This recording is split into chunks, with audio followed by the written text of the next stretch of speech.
Tell. I'm your host, and this is your daily live stream. What's going on? How's it going? It is a Friday. Oh, hold on a second. I forgot to turn something off. All right, so it's Friday, April 4th, and I am up in Mechanicsburg, Pennsylvania. We are driving we're just outside of Mechanicsburg, driving through the countryside, heading to a place called Idea Coffee. Now, I'm up here for a meeting at 11:30, so I thought that let's go have coffee up here. But it's very pretty, very pretty. Look at this place. Oh, sorry, that's not so pretty. But so we're here, and it's an overcast day. Now, I'm hoping that I remember how to get here, because I was just looking at the map before I logged on to this live stream, and I'm like, okay, I need to make sure that I turn the right place, and I think it's up here. Is this it? Looks like it could be.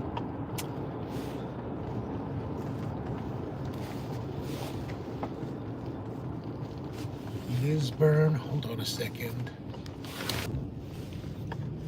Kent, how are you? Bum, good morning.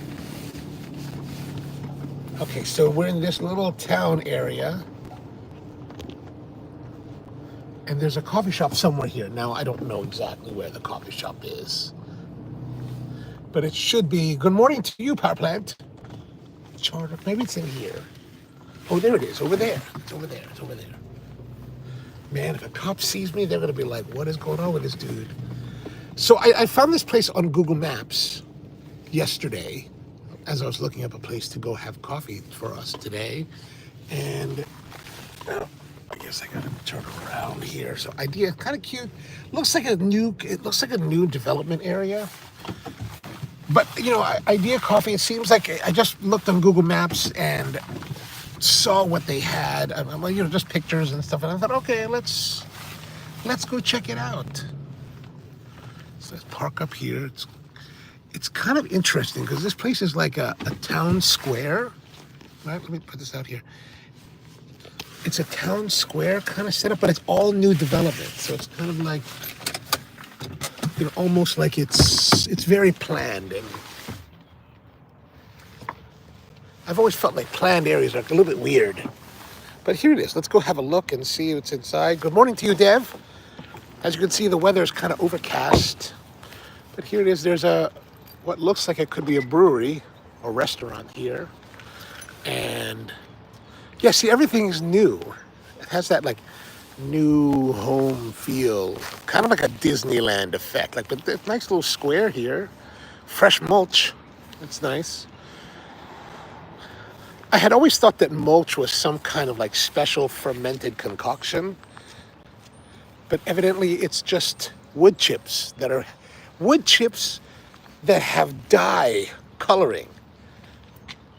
So, because I was thinking about how do I make this for myself, right? Because I've got all this like sawdust now, and I was like, oh, that's. But then I was looking it up, and I can't find anything. It's just wood chips. Maybe they cook it a little bit to kill any kind of bugs. Like if you're using fresh cut logs, then you have bugs in it. So you might want to kiln dry it or heat it in some way to make it safe or to kill the bugs. Where's my wallet? Oh, son of a gun.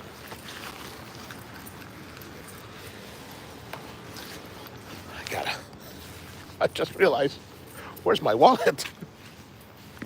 If I forgot my wallet, it would be a big tragedy, because then I'll be hosed. Son of a gun, if I really did forget it. Oh, thank God. Man, I am over an hour away from home, so I would be hosed. I'm like, oh my gosh, what am I gonna do? Terrible. All right, so here we go. We're back again. Power plant says the place has CC&Rs. What does CC&Rs mean? I don't know. Peter says mulch is just humus. I was gonna say hummus, but that can't be right. So here it is. Idea Coffee. Looks kind of nice, right? What do you think? All right, let's go inside and we're gonna do our normal thing. Hey there, what kind of coffee do you have? What do you recommend? What do you like? What do you like? Forget the recommendation. What do you like? So Idea Coffee.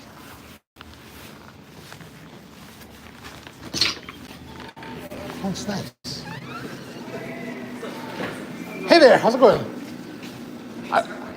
I would like some coffee. Gotcha. Just like drink coffee? What do you like? Came to the right place. All right, excellent, excellent. Is the coffee here good? I think so. I mean, you guys have like purple AeroPresses, so there must be something good going on here. It's all just like for me to fiddle around with. But, Oh, okay. So we do have our idea blends, our house roast, and then we also have Fat Fryer right now, which is a medium blend. It has a nice Ethiopia, and it also has a nice berry fruitier flavor. Oh.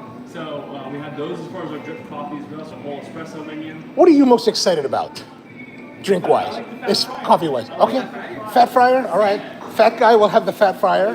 Very good. What would you recommend to go with the fat fryer?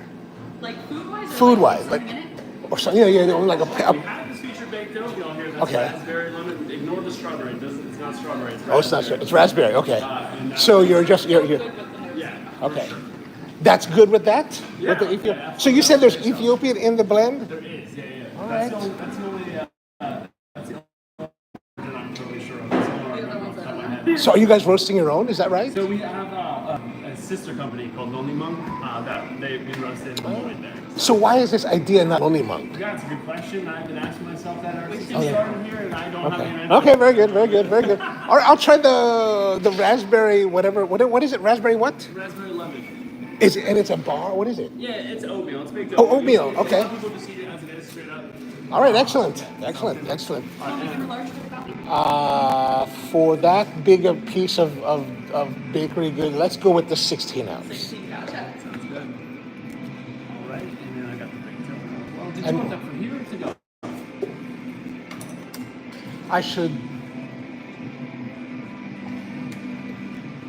I'll have it for here. Yeah, you got it. All right, sounds good. That's gonna be 917 for you then. Huh? 917. Gotcha. Thank you, guys. Appreciate that. Thank you. Got the coffee here for you. Thank Let us you. know what you think. I will, most certainly, most certainly. What's up with your brewer? Oh man, so that's called a Cyclops. It's by a company, Ground Control. Such a fancy brewer. Yeah. We just call her Sasha. Though. Sasha. Yeah, Sasha. So ground control Sasha. Sasha. Yeah, Oh, so Sasha. It's supposed All right. to get the perfect extraction out of it. Oh, I excellent. think it's more of a gimmick than really anything. It's just really just Oh, because it comes to the top, right? Right on, right on. Awesome, awesome. Thank you very much. All right, so there's Sasha. Sasha. All right, let's sit down. I'm gonna take this table here, and we're gonna need some props. What do we have here? Props? No. All right. Oh, this is a cute place. Don't you think? Cute. All right. Power plant says competency exists. It is better that you not know.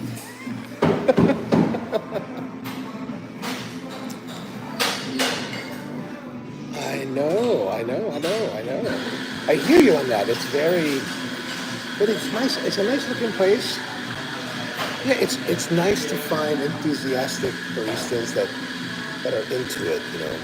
And I mean, if you caught it on the in the shot, but he does have this purple AeroPress behind the bar that has a bunch of, you know, like baristas like put stickers on stuff. So there's a bunch of stickers on there, and he's very enthusiastic. So that's really nice to see for a change. I mean, I guess that's not to say that other baristas at other shops haven't been friendly or warm or welcoming, but definitely the enthusiasm is nice to see.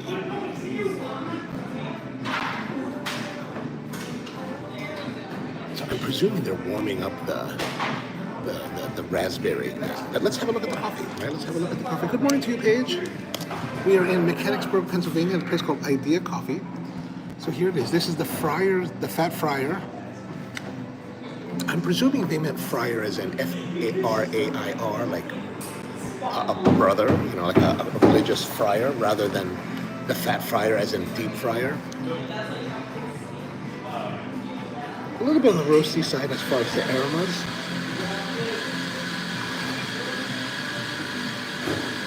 Definitely a roastier coffee. All right. Thank you. I appreciate it.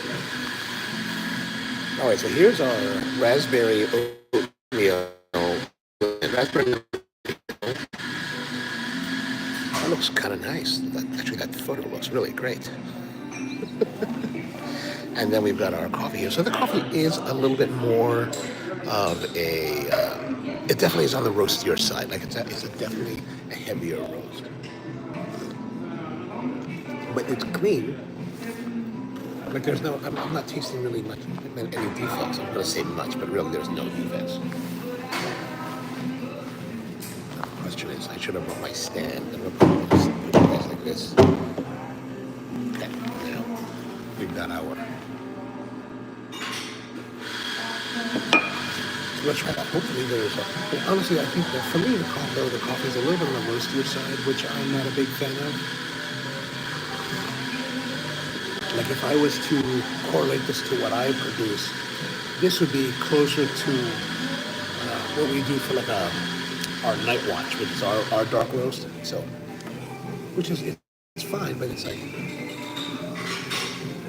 I would have preferred a little bit less roasted coffee. But I think that if we take it, if this is sweet enough, that will help to offset that. Oh, it's nice and soft. Look at that. It's very like a soft oatmeal. Oh, and it is warm. Nice, nice.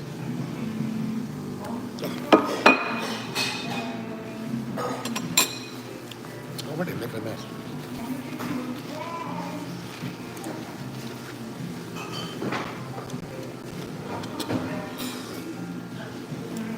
Peter says that's why I prefer tea houses versus cafes. Cafes are always too noisy and clanky. Tea houses are definitely, especially American cafes like to be, I don't know how it is in other parts of the world, but, and I presume Melbourne's probably the same, but definitely coffee shops like to be loud. It's not too bad though, very oatmeal-y. No? They drank the carbo. Oh, awesome. Oh, you had the roast. Okay, gotcha. So here's a.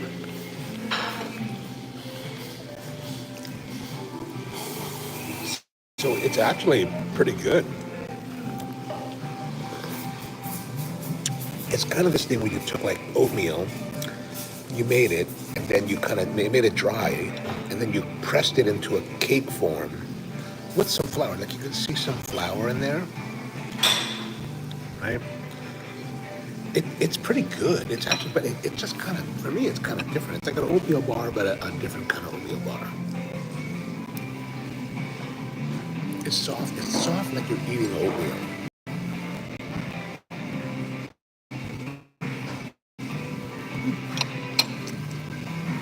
And it's quite hearty. Like I can see myself eating this whole thing and then feeling very full.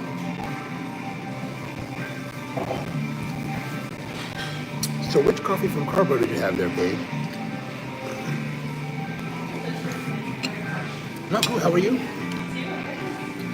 And Peppermint says, this looks like British flapjacks. I've not had British flapjacks, so that I don't necessarily have a reference to compare it to, but you can kind of see it here.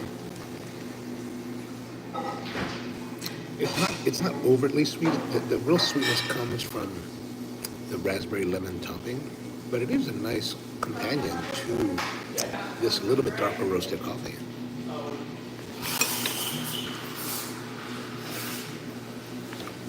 Definitely very hearty.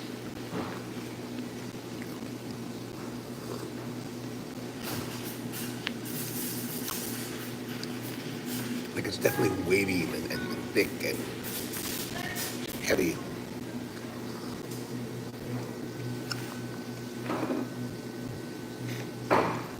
But it's nice to sit down in a nice environment.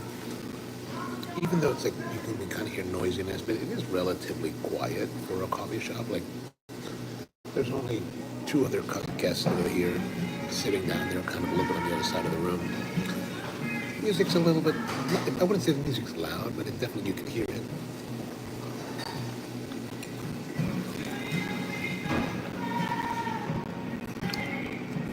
Peter, you probably would have liked Spro better because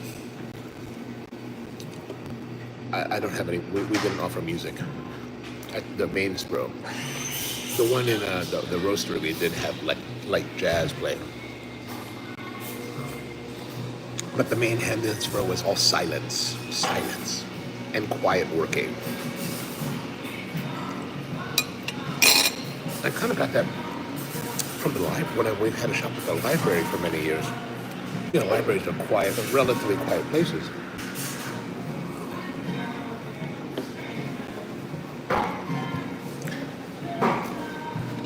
But in most cases, I kind of like working in quiet because you can, like, I feel like you can focus better.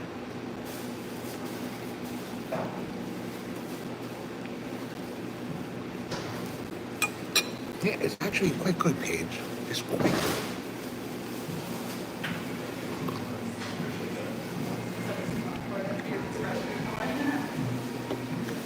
It is a very enjoyable combination. And the raspberry is not tart. It's very like mildly sweet. Like sometimes you get raspberry stuff and it's like pretty tart, and this is not very tart at all, which is nice.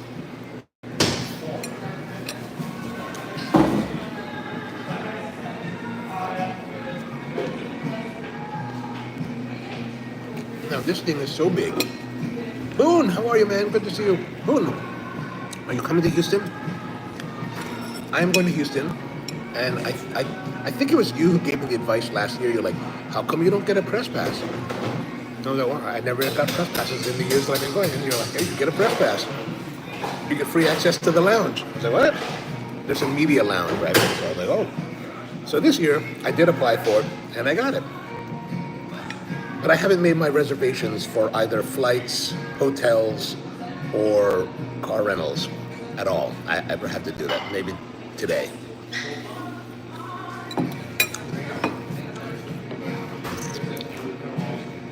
George says that Friar Tuck from Robin Hood is the fat friar. That's a good one. I like that. Excellent, excellent. I'm glad you're going to be there, Hoon. It'll be good fun. It'll be good times, good times. Where are you staying? You know yet? I haven't even looked. Probably sold out. I'll probably have to stay far away now because I haven't made any reservations. Last time we were in Houston in 2011, I got the Holiday Inn right next door to the convention center. It was awesome.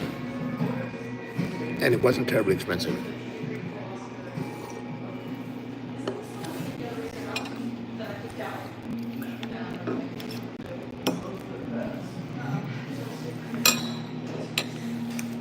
So, since we're talking about coffee, this is actually really good.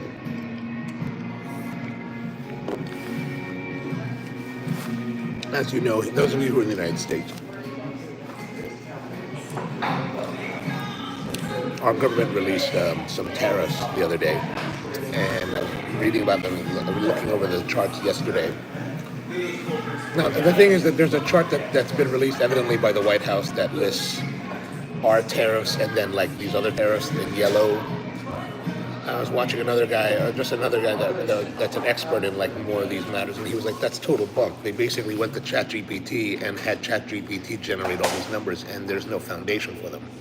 And then on Le Monde, they had an economist, American economist on Le Monde that was like, the effective tariff from Europe, while the chart says 39%, it's actually 1%. So there's some odd calculations or fallacies going on, but the point is that,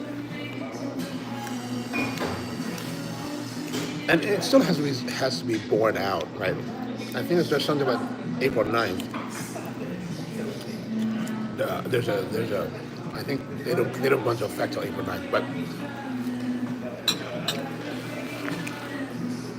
looks like we're expecting a significant amount of countries that produce coffee to have tariffs levied on imports to the United States, which is a significant thing because the United States produces very little coffee.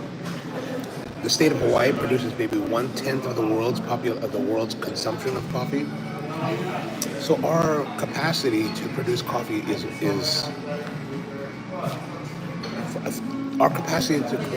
for domestic consumption is impossible. Like there's just no way to do it. So the United States has never levied tariffs on the importation of coffee from any country because of that situation. But it looks like, at the moment, as of today, that a number of these countries that produce some of the most quantities of coffee in the world, Vietnam, Brazil, will have tariffs levied on coffee. Some are 10%, some are 18%, some are higher, like 24%. So if you've already seen your prices of coffee increasing, and certainly coffee roasters and those of us in the green trades have, if you've seen your coffee prices rising because of the C market increasing over the past year, which has been significant, we should be expecting to see another significant price jump because of the tariff, at least here in the United States. So there's something just to keep in mind.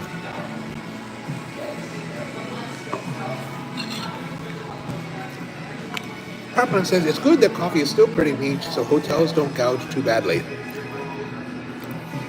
No, that's true. That's true. At least hotels still give you free coffee in a lot of respects. Who says let's go out there? Yes, man. Let's go out. Let's do it. We'll plan on it. Parkman says.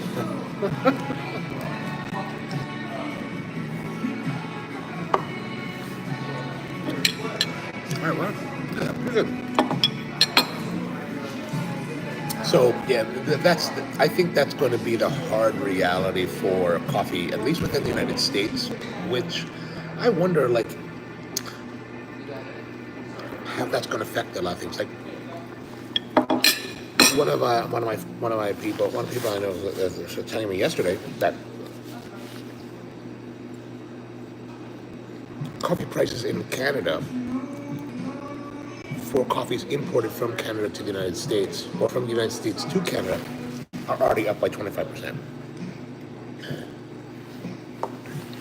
Because, there's a lot of companies in Canada, a lot of coffee companies that are buying green from importers based in the United States. So, for example, let's say like Cafe Imports in Minneapolis is a great example of this. Cafe Imports sells green coffee. While they buy green coffee from around the world and ship it to warehouses in the United States, they are a U.S. company. They then ship those coffees out to not just within the United States, but also destinations and roasters outside. So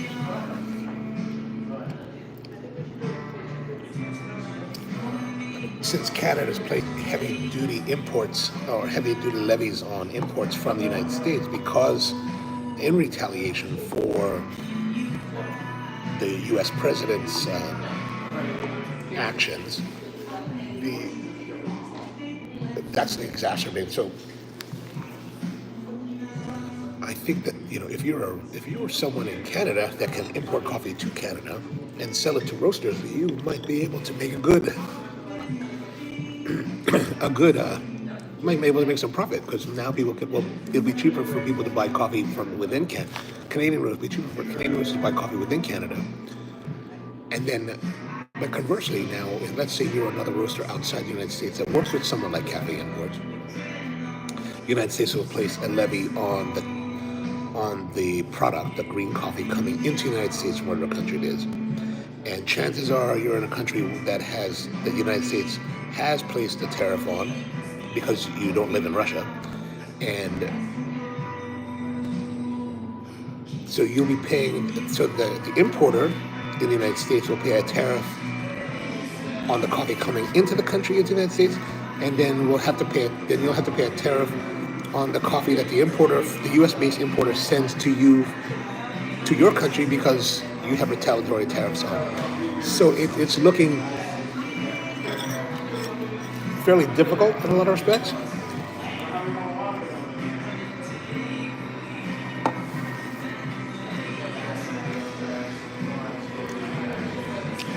Paige says most hotels serve tip, and that's true. That's very. There's no defending that. That's no. Paige says I'm already paying way too much for coffee. It is going to get worse. Like every time I order our invoices, I'm like, oh God, really? And I'm like, wow. If we have to, and I was just telling someone that yesterday we were talking about this. Because of the dramatic rise in the C market, which the C market is what sets the commodity price of coffee globally, as that fluctuates, it also informs the prices of especially coffee that we deal in. And it's one of those things where the C goes up, especially goes up. And some people may be in some positions where they have locked in contracts with producers and whatever. But as that coffee, the thing is that let's say you were able to lock in a contract 2 years ago for, let's say, coffee to be at $2.50, which is great. Let's say you've got now coffee for the next 48 months. The C market's increased, so therefore price of coffee's increased. And then now we're going to levy tariffs on everything, so that's going to cause a much higher green coffee price. A typical roaster, and the green companies are like this, right? You see the green prices, and they're rising, and you're like, well, these coffees were purchased under contract 6-7 months ago, a year ago. How is it that they're rising? Because the companies know that once the time comes that they have to replace that coffee, they can't replace it at $2.50. They're going to have to buy it. They have to replace it at whatever the price is, maybe $8. So that's why the prices of the goods rises along with it. And so there's no, like companies like Espresso, we had a price increase because the C market rose so much. And you try to absorb, like and since we raised our prices, the price of green has gone up a little bit more. And you try to absorb some of that, right? Because you don't want to like just keep continually rising every week. But if we really do jump to 10, 25, or to 25% in cost, there'll be no way around not raising prices again. And I think this is going to be shared with companies across America.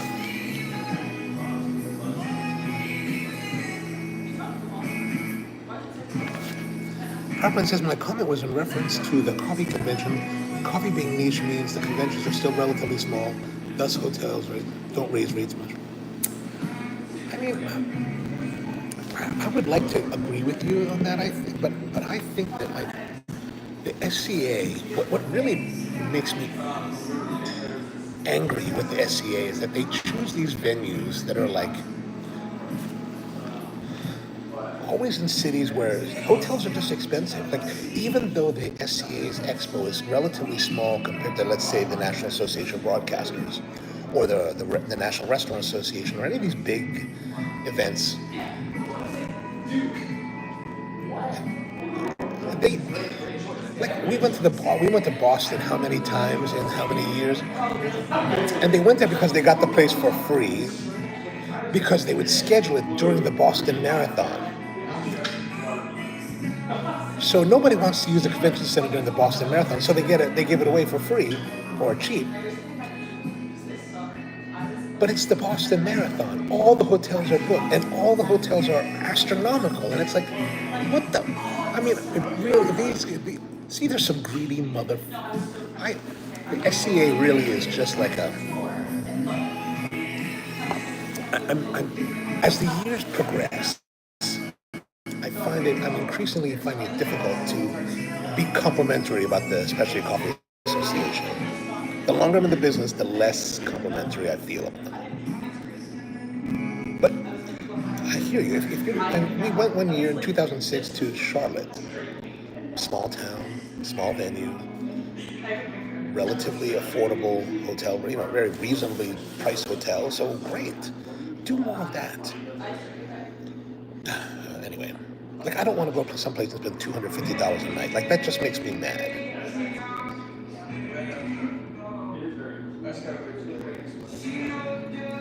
PowerPoint says, in my opinion, we are still underpaying for coffee.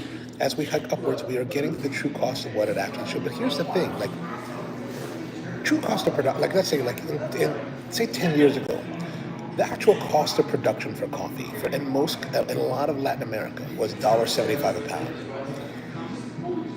It's the cost of production. So if a producer is making $2.50, $3 on a coffee that costs them $1.75 to produce, that's a pretty darn good rate. That's nice profit margin. They're happy. They can provide, for the future of the farm, for the future of their families. They can provide better conditions for their workers. But we're talking about coffee. The C market is not a pricing that's reflective of the cost of production. It's only reflective of speculation and futures bidding. So, and the question is, how much are the farmers really making? Like if I'm doing a contract with a farmer, I know how much it makes. I'm the one paying it, right? I'm the one that's like signing the contract. But if I'm, buying coffee through anyone else, an importer or whatever, brokers, and they tell me, oh, the price is $6.75. Well, that's the price. If I want the coffee, I gotta buy it. We don't know how much of that actually reaches the farmer. So while I hear you, and that's something that a lot of people in the business always like, a lot of people in the retail side of the business like to harp on, like, oh, it should cost more, it should cost more. And in many respects, we would like to see them, the farmers make more money. But really the question is, where is the money? Who is really getting that money? The importers that are run by big conglomerates are not big conglomerates because they're losing money. Right? Like as much as I work with them, Vol Cafe is an international conglomerate. Their offices worldwide. They've got staff worldwide. They have incredible resources and they have incredible spending power. So that is not coming from making thin margins on coffee, on green coffee, right? So is it wrong? I'm not there to say it's right or wrong. I'm just saying that that's kind of the situation, right? Kent says I paid 35 euros in import taxes and fees today on an 18 euro bag I bought from the barn in Germany. Good Lord. Well, I guess as they like to say, freedom isn't free. Well, then again, you're not in. Why are you paying? Wait a minute, you're in the EU, right? How come you're paying like import fees on like coffee from Germany? I thought like trade within the EU is all like open. Peter says I got some discounted coffee in pods, reduced to clear. To cut it up and brew the grounds inside. Oh, nice. Reduced to clear. Oh, so you got a bunch of pods, cut them out, brewed it. And how did it taste? Hartman says the big companies like Nestle still control the market for the most part. Yes. I mean, they've got. See, one of the things that was interesting, I noticed in this article I was reading yesterday, they were talking about how they listed like coffee-producing countries that are under tariffs, and they listed Switzerland as one of them. And I was like, someone asked me, why is it Switzerland? And I was like, well, because Switzerland actually, I know for sure Starbucks is like this, and I think a lot of the other companies, Nestle and all them, are like this as well. But for whatever reason, there's some kind of taxation reason. But a lot of the big conglomerates have their buying centers, all their green buyers are based in like Zurich. So a lot of the coffee trade in the world runs through Switzerland. I don't understand why. That's like higher level coffee business than I've ever been exposed to. So Paige says that Charlotte has a bigger population than Boston now. Wow, really? Wow. It's like 2 or 3 million in the metro area. I mean, does it feel crowded in Charlotte? Because I remember when we were there, and this is 2006, since I was there. It felt like such a small town with very little traffic and just really kind of pleasant of the area. Is it really like crushed now? Paraplan says coffee itself is an abhorrent product in terms of carbon emissions. We should only be drinking coffee from the nearest producing countries. I can't disagree with you on that. Paige says, I generally tend to buy and prefer coffee from Central and South America, which are generally closer than Africa and Asian countries. I agree with that. I mean, and in the case of Spro, what we always did have coffees from, let's say, like from Uganda, Ethiopia, and then some coffees. And then I worked with the producers in the Philippines because, It's an ethnic thing for me,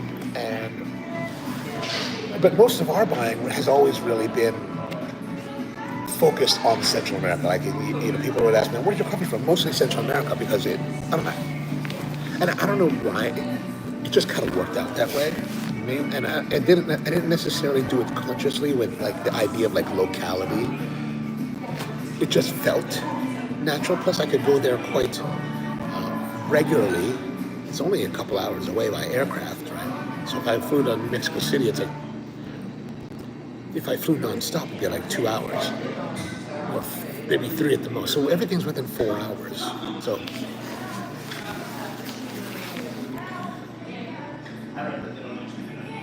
Oh, Norway is not part of the EU. Oh, I didn't know that. I always presumed that it was. My apologies. Pay says it's a big city metropolitan now. It has developed massively since. Oh, wow. Okay. All right.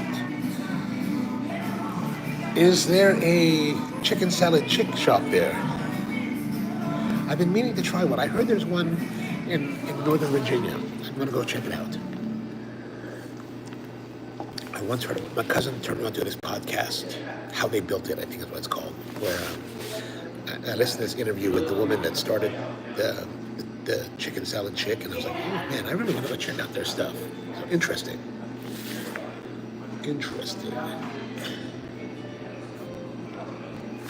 All right, let's return all of this stuff and tell them thank you.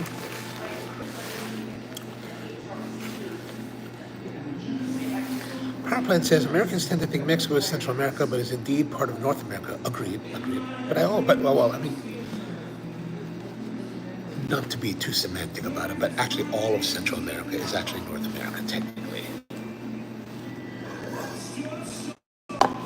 But that would be too much for certain people. Those people can't be from America. They don't look white. All right, let's get the turn stuff here. Dirty dishes.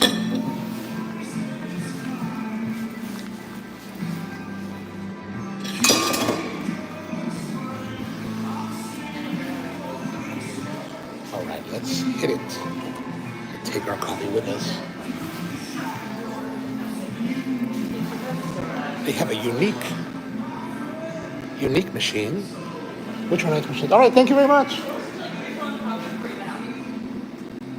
Could that refill include the other coffee?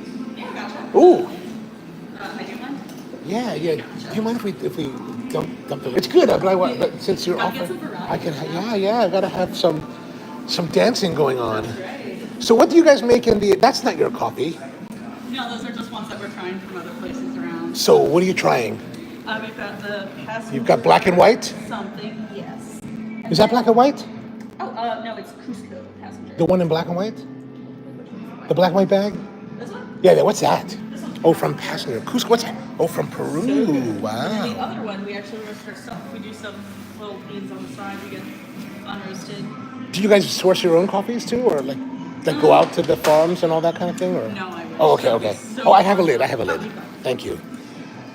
Oh, all right. Cusco. Experiment a little, you know. Excellent. So what do you guys use for like your recipe for you're the AeroPress guy, right? Yeah. So what's your recipe for AeroPress, if you don't mind sharing with us? I actually hijacked it from Passenger's website. Okay, very good. And they do. I'm pretty sure it's 14 grams. And then they do 200. Sorry, I'm in a conversation. I hope you don't mind. Okay. You do. I'm sorry. How much? So 14 grams coffee. Okay. And then about 200 milliliters of hot water. How fine do you grind it? That I go back and forth. I kind of find I usually land somewhere between like finer medium and medium. I feel like I recently started grinding like a little on the coarser side. Okay. Just because I like to almost push under extraction just to get those sweeter flavors. Oh, nice. You know what I mean? Gotcha. That's So you're doing 14 grams, 200 grams of water. yes. How long do you let it sit? 2 minutes.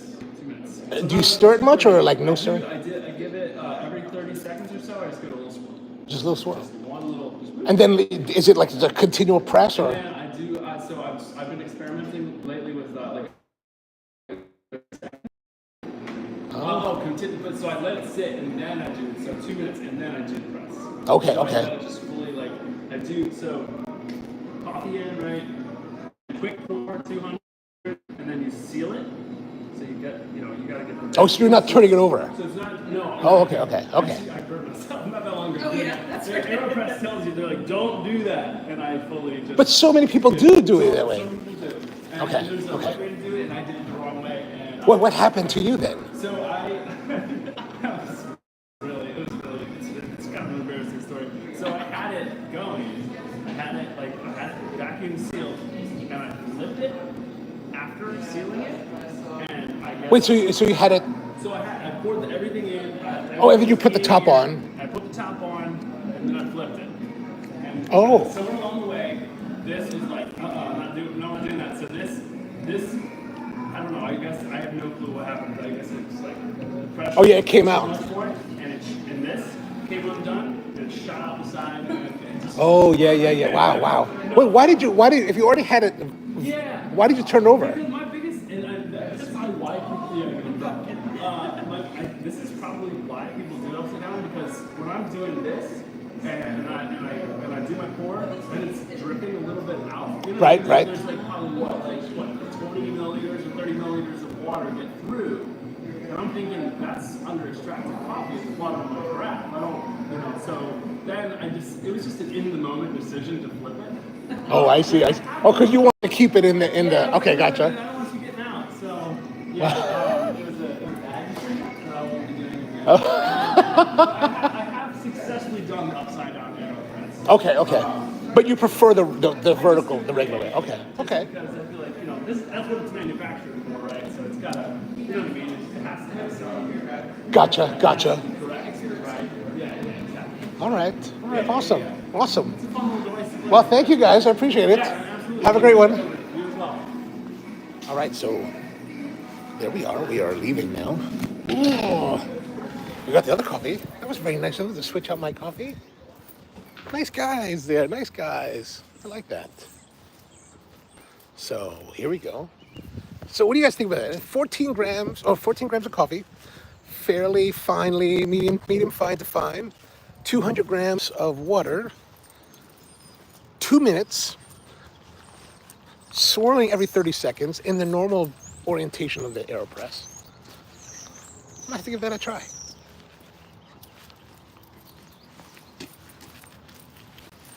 It's always nice to hear new, novel approaches to what we're doing.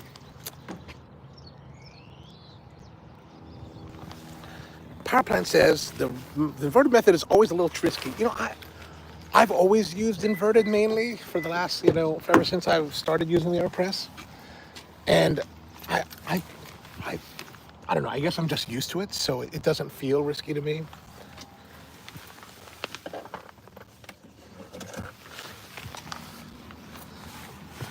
Let's get back in here. Peter says that Ubiquitous American tip jar.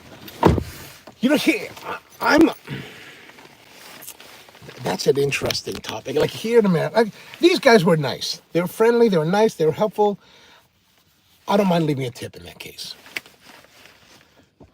I don't actually, despite the fact that I've run retail shops, I've never really been a big person that likes the tipping thing, right? Like when I first started my first shop many, many years ago, doing frozen desserts, we paid our staff, an appropriate amount, and we weren't going to take tips. It wasn't our staff asking for tips. It was our guests, our customers, who demanded that we have a tip jar.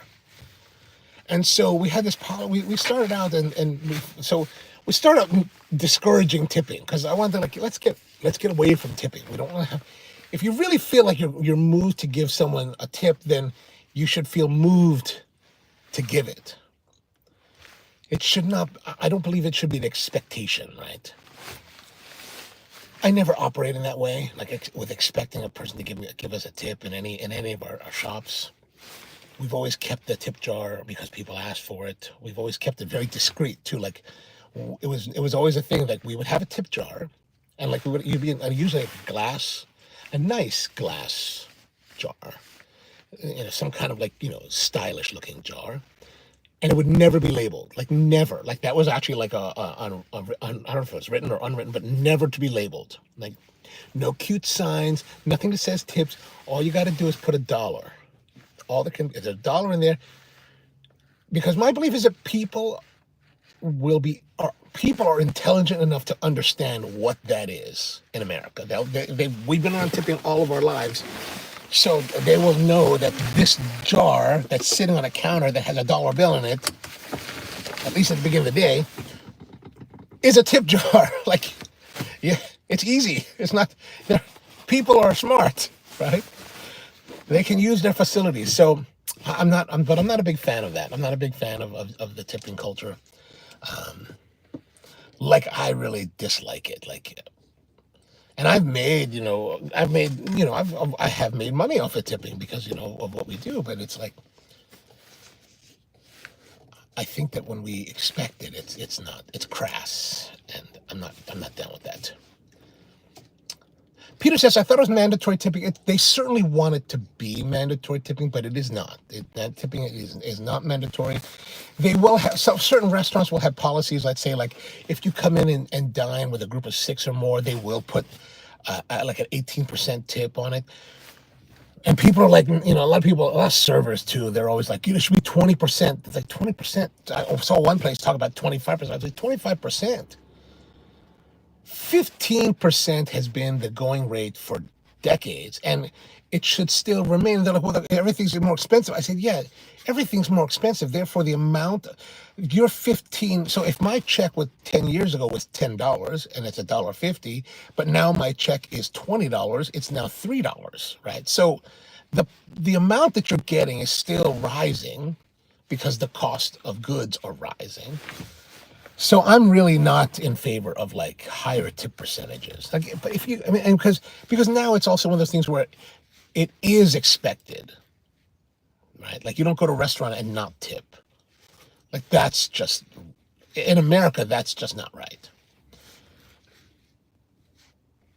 But also, why should it be more? So I'm not a big fan of that. Not a big fan. Yeah, PowerPoint says tip is never mandatory, but it is expected. In many respects, it's very expected. At Spro, we never expected. Like, that was never part of our deal. Like, we always trained our staff that this is not the expectation. Like, it's nice.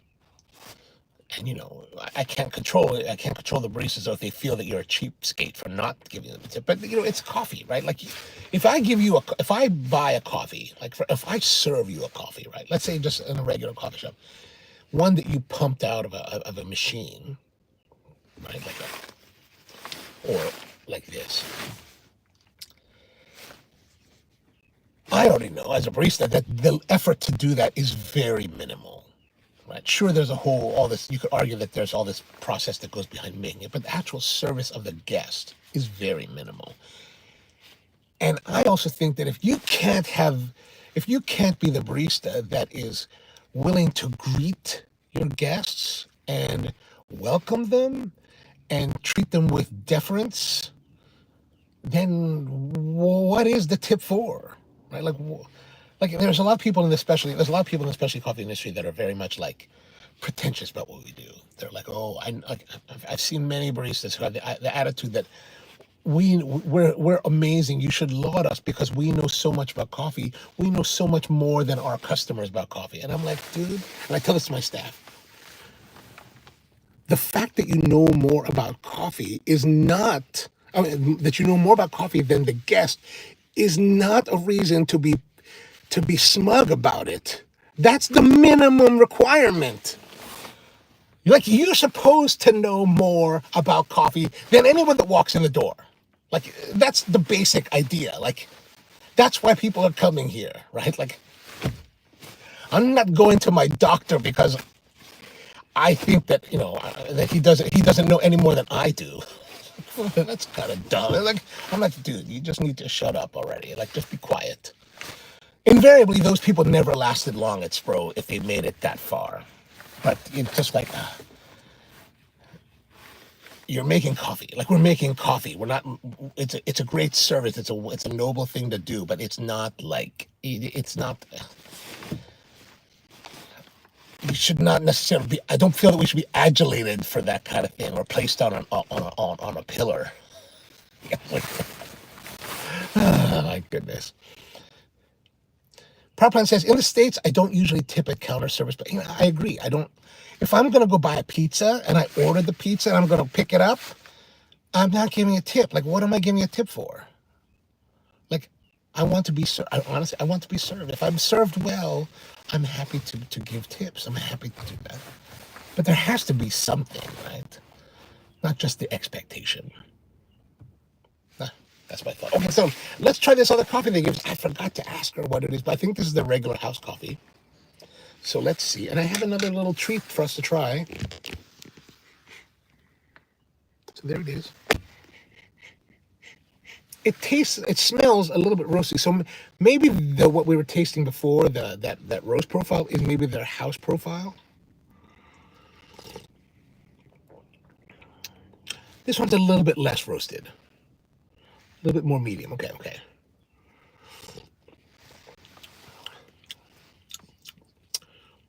It is a little bit dirty. I wonder what coffee they actually use for this. Actually, I think I like the quality of the beans in the darker roast better. But not bad, not terrible, right? We're not like hotel coffees. All right, so here I had brought this with me because I thought I would share it with you. This is something that comes from. We might have talked. I think we did talk about of similar bread like this in the past, and it's called pan de sal, right? And this particular one is purple because it's what we call ube pan de sal. So this was made by my mom, and she made these yesterday, and she's like, "Oh, I have some of these pan de sal for you to try." And I was like, "Oh, well, thank you." So pan de sal meaning bread of the sun, sal, salt, bread of the day. Basically, like when I was a child, my grandmother on my father's side, at their house in Manila, they leased out the front part of the house, or of front. They had a little storefront in the front of the house, right? They leased that out to this guy who baked pan de sal. So we would get hot pan de sal every morning when I was there, and I always loved it. Like you get this is from yesterday, so it's cold, but when you can reheat it, but it's nice and soft and fluffy and tender. I did put some. Let's break it out here. I did put some butter before I left the house, but nice crumb here, right? And I showed you before on one of the live streams that pan de sal that my cousin made, my cousin Raymond, and he's had some good successes, right? Like I remember the first time he made it, I thought it was absolutely one of the very best pan de sal I've ever had in my life. Like I was like, this is like, if you could recreate this is bomb. Like this is the truth. But he has not been able, sadly, he has not been able to recreate that first experience. Now, it's a little bit, it still has this nice moistness. It's still springy. It's got really good texture.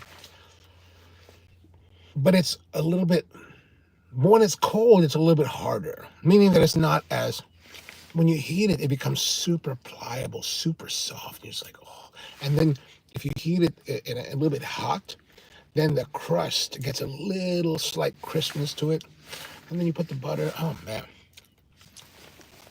Truth be told, I had two before I left the house this morning. Heated like that. Papa says bread of salt. Yes, bread, you're right. Bread of salt. Yeah, pan de sal. I keep wanting to say bread of sun. But that's soul, okay. My aunt's name was Soul. Oh, I'm so sorry, Paige. I hope it's, I'm sorry for your loss. I hope you have as pleasant a day as possible then. And a good weekend.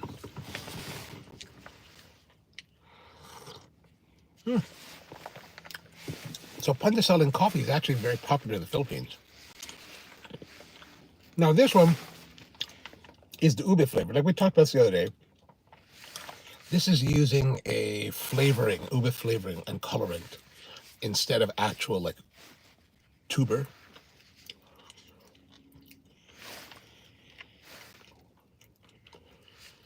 I really would like to get some of these tubers and play around with them, but it's always like talking about doing things like that, testing out recipes, but sometimes it's really difficult to find the time to do recipe testing.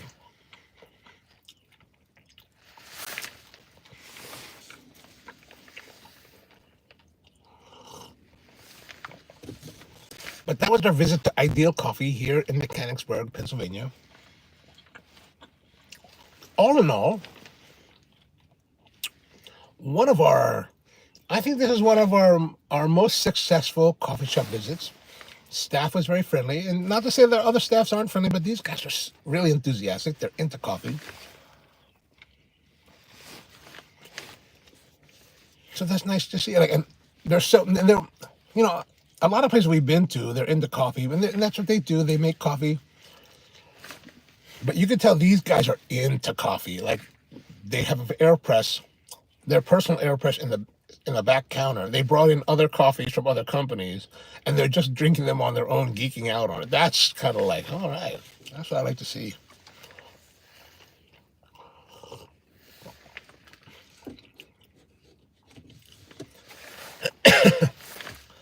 Power Plant SS, have you tried pandan bread? It is lovely. I have. You know, to be honest with you, but for me personally, I do enjoy pandan. But there is something there. I've never really sat down to figure out what it is. But there's a certain component of the pandan flavor experience. The best way that I can think about off the cuff, it kind of gives me a mucusy feeling in the back of the throat. That's which I find a little bit off-putting for me. So my enthusiasm for pandan is not the same as a lot of my friends. But I like it. I will eat it. You know, and I will enjoy it in, like, you know, baked goods as a flavoring component. But there is something about it that just kind of hits me in a weird way that dampens my enthusiasm.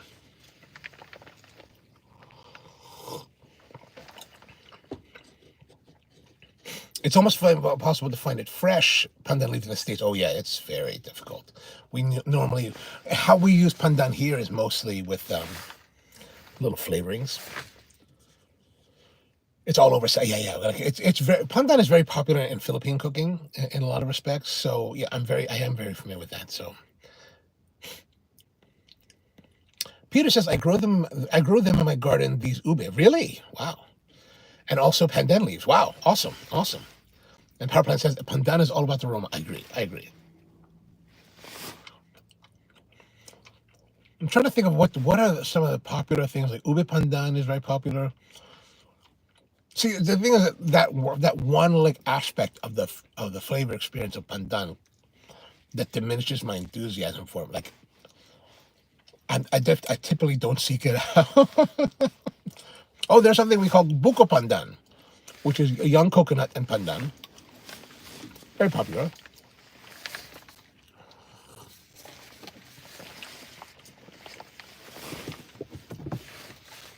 Power Plant says munkroot lime leaves are my favorite leafy herb. You know, I'm not familiar with munkroot lime. I'll have to look that up later. And Peter says there's a bunch in Southeast Asia that has coffee in it, but I can't remember the name. Oh. Huh. I wonder what that is. I don't think it's Philippine. Not that I would. It could be. I've never even. I don't think I've come across that in the Philippines. Actually, I was thinking I need to go there soon, maybe. Sometime this year. But now we're getting like. Now that we're April, it's like if I was to go soon. Whatever. I can't have the time to go soon. But if I was to go soon. Now is like the summertime, so it's like brutally hot. And then by June, we're moving into like rainy season. So it'll be hot and then humid and then rain. Really, I like to go October to February because it's cooler, milder weather. Actually, really, I like it after January 1st. January into February into March is really, to me, the best time, because like if you go earlier, like in the season, like meaning that if you go like October to December, it's nice weather, but the Philippines is building up to Christmas. And if you go during Christmas time, it's a madhouse. Like it's just not like, it's not fun. It's like, this is just too many people, too many, but like Bayans, people coming back home to visit their families for the holidays, and the holidays are crazy and the traffic is crazy. And like, oh, this is not fun. I was like, this is not fun anymore. So after everybody goes home, after New Year, and into February, that's a great time to go because it's quieter, weather's good.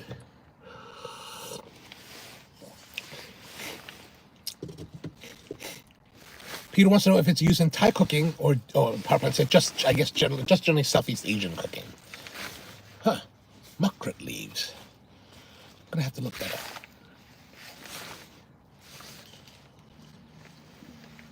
Did I do any? Oh, I went to. Oh, that's something. Yesterday after our live stream, I went and I went out to have some lunch at a Szechuan restaurant called Pepper House, and I had this thing called malasada. Anyway, this Szechuan soup, beef, cabbage, lotus root, this rich broth, and then chili sauce. It had like a ham as well, some tofu stuff. Oh my gosh, man! Every time I go to this restaurant called Pepper House in Ellicott City, Maryland, it's always so good. Like it's so good. They do these like Chengdu style dumplings, and you're just like, and every time I eat, I'll power the dumplings, and then I'll take the sauce home. Like I always tell them, let me have the sauce to go, please. Can I have a to go container for the sauce? And then I'll make like a stir fry. But yesterday I was like eating the soup, and I was like, oh my god, it's hot. It's not too hot though. Like spice. It's got a great depth of spice and flavor. Like I was like, oh god. Like it's super, super good. But I was like, man, it's so good. So I took home the soup, the leftover soup.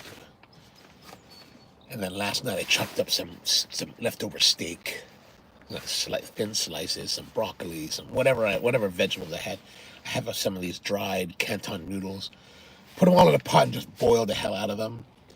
And just eating that was so, again, this broth is so delicious. Like, that was a really great, I don't know how they cook that, but man, it's so good, so good.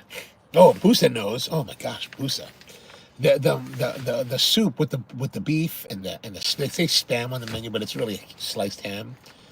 Man, that's so good. I was like, oh my gosh. Like my cousin called me while I was there. She was like, hey, do you want to go out to eat tomorrow? And I was like, maybe we'll come back here tomorrow night. Hell yeah. But then I was talking to the owner, and I was like, and I said, hey, how is it here on Friday night? She's like, you don't want to come here on Friday night. I won't come here. I was thinking, yeah, I already know that I shouldn't go out to eat on Friday night. That's a bad time to go out to eat. Like in Baltimore, if you want to go out to eat on a Friday at 7 p.m., it's the wrong time. Like, there's a time when we never went out to eat on weekends. Like, it would just be never, because, like, we're like, oh, no, that's when everybody else goes out to eat. Plus, if you go to regular restaurants on, like, weekdays, you usually get better service, and you can usually take as much time as you want. So we would always, like, go out to eat during the middle of the week, get 9 o'clock reservations, and then pretty much we would have a table to ourselves the entire night until they close. So it was always kind of a nice, relaxing, enjoyable meal. Busa says he was there Sunday. Oh man, so good, dude, so good. You know what I'm talking about.